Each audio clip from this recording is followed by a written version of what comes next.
Soil test করার সময় নিচের বিষয়গুলো বিশেষভাবে লক্ষ্য রাখতে হবে। 1. সঠিক স্থান নির্বাচন। ভবনের প্রতিটি গুরুত্বপূর্ণ অংশ কলাম ফুটিং অনুযায়ী বোরিং পয়েন্ট নির্ধারণ করতে হবে। বড় প্রকল্প হলে একাধিক স্থানে টেস্ট করতে হবে। 2. পর্যাপ্ত গভীরতা। সাধারণত ভবনের প্রস্থের কমপক্ষে অর্ধেক গুণ বা শক্ত মাটি পাওয়া পর্যন্ত বোরিং করতে হয়। বহুতল ভবনের জন্য আরও গভীর টেস্ট প্রয়োজন হতে পারে। 3. নমুনা সংগ্রহের মান। ডিস্টার্বড ও আনডিস্টার্বড স্যাম্পল সঠিকভাবে সংগ্রহ করতে হবে। নমুনা যেন নষ্ট বা দূষিত না হয় সেদিকে খেয়াল রাখতে হবে। 4. ভূগর্ভস্থ পানির স্তর, গ্রাউন্ড ওয়াটার লেভেল।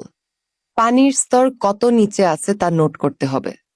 বর্ষা ও শুষ্ক মৌসুমে পানির স্তরের পার্থক্য বিবেচনা করা উচিত। 5.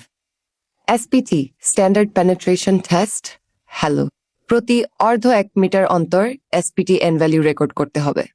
এন ভ্যালু যত বেশি হবে মাটির ধারণ ক্ষমতা সাধারণত তত বেশি হবে। 6. মাটির ধরন নির্ণয়। মাটি বালি, সিল্ট, কাদা, ক্লে নাকি মিশ্র মাটি তা নির্ধারণ করতে হবে। মাটির রং, গঠন ও আর্দ্রতা পর্যবেক্ষণ করতে হবে। 7. Lab test. Moisture content, Atterberg limit, grain size analysis, shear strength. Consolidation test. প্রয়োজনে আর্ট রিপোর্ট যাচাই। Safe bearing capacity, SBC. Foundation recommendation. Settlement analysis.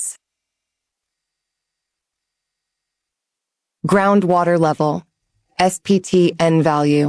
এসব তথ্য রিপোর্টে সঠিকভাবে আছে কিনা যাচাই করতে হবে। সংক্ষেপে সাইটে চেকলিস্ট।